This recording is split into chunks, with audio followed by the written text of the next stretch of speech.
Let me show you how to do the initial configuration of Redmi Watch 6. So once you power on your watch, which you can do by pressing and holding the power button that we have over here, then after the Redmi logo is gone, you should be able to find the language selection. Of course, you can swipe up and down on this list in order to go through this list of languages, or you can use the knob that we have on the right side in order to scroll as well. And of course, in my case, I'm gonna choose English, so you can just tap on the English language, and there we go. Now we have this QR code, which we can use in order to download an app that we are going to use on our phone in order to be able to properly use Redmi Watch 6. So go ahead and open the QR code scanner and just scan it with your phone, just like that. And then of course, you want to either open the generated link in a browser, or you can try to find the app, for example, in the Play Store. So here, in my case, as you can see, it tells me to use the Mi Fitness app. But as you can see, we can also use, for example, the Play Store in order to find the Mi Fitness app as well. It is, of course, Xiaomi Wear, made by Xiaomi. So let's just install the app on our phone, and let's wait for the app to be ready to be used. And of course, once it is ready, open the app. Alright, so now we're gonna tap on the start button. Over here we need to agree to the user agreement and privacy policy, and we just have to tap on agree. Then we need to choose the region, and it is recommended to use the same region as you probably have on your phone. So in my case, well, I'm gonna just use Poland. There we go. Let's go next. There we go. Now we should be able to use this plus button in the upper right corner, and we can immediately choose a scanner. First, we need to, unfortunately, have a Xiaomi account to be able to continue. So let me just select that and sign in with Google to speed it up. All right. Then we're going to use this plus button again. Over here, we need to create our profile now. So as you can see, if you do this for the first time, you will have to set up your profile as well. I'm just going to continue as it is because I don't really care about these things. There we go. We have been set successfully. And finally, let's reopen the scanner. Let's grant the permission for the app to use the camera. So let's choose while using the app. And now let's once again scan the QR code that we have over here on our watch. There we go. Now this app needs to transfer data to and from your device by using Bluetooth. So of course we can allow Bluetooth usage. There's also a permission that we need to grant. So let's do this. There we go. And now we are connecting.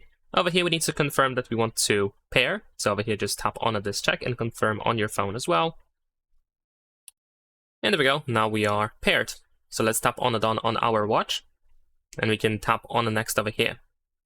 We also have the configuration, but first let's focus on the watch. So over here, we need to follow instructions to learn how to use watch's features. So you can, of course, skip that if you want to. You can just tap on skip over here. In my case, I'm going to tap on start just to show you how it looks like. So as you can see, we can swipe down to view notifications.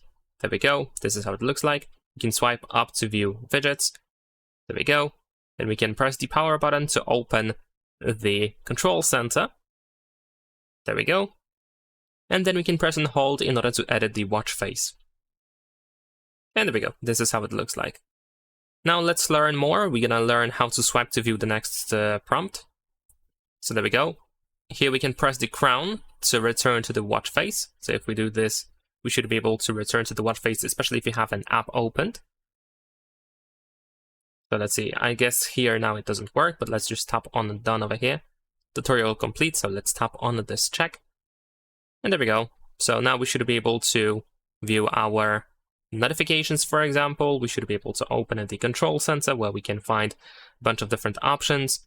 And of course, we should be able to press the crown or the knob in order to return to the watch face over here.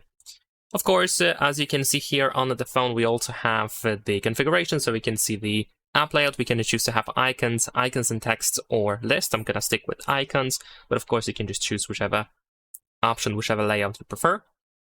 Over here, we can mirror phone notifications, or you can choose to go for custom notifications, and then you can decide which apps should be able to send you notifications. So over here, we have the list of apps, and of course, you can just decide whichever notifications you want to see on your phone. Sorry, on your watch, actually. And I'm just gonna mirror all phone notifications, and let's go next. Grant permissions, of course. So here we need to choose My Fitness, and we need to allow notification access. Now, since this is a Xiaomi smartphone, we also need to select that we are aware of possible risks. And after 10 seconds, we can press OK, although different smartphones may not really have that confirmation. And there we go. Now we should be able to go back. We have the option to show incoming calls as well. So we can also show the contact info. Let's go next. Of course, grant the permission or permissions. We can sync system info as well. So we can sync events and weather updates. So let's go ahead and tap on the next. And of course, grant permissions if necessary. And here we're going to choose while using the app. In fact, we need to grant the permission to allow to be used all the time. I mean, the location should be used all the time by the app. Here is also a wearing guide. So in order to improve the accuracy of heart rate monitoring and other features, you should wear your device at least 1 finger's width below your wrist bone, and wear the device snugly to avoid it slipping around while you exercise.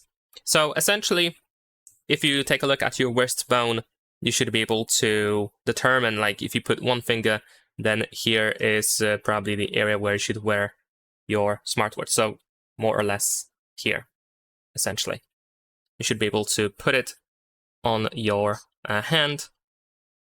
And of course, you want to keep it a little bit tight so that, of course, you don't lose your watch, it doesn't drop or anything, or it doesn't go up and down all the time, especially if you, for example, run.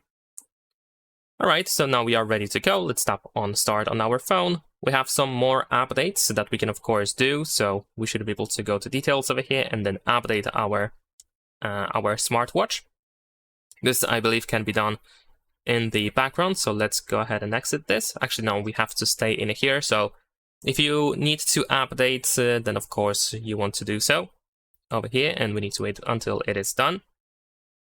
Now, it is also, well, we are told that we should not use our device while it is updating, so of course be sure to do that.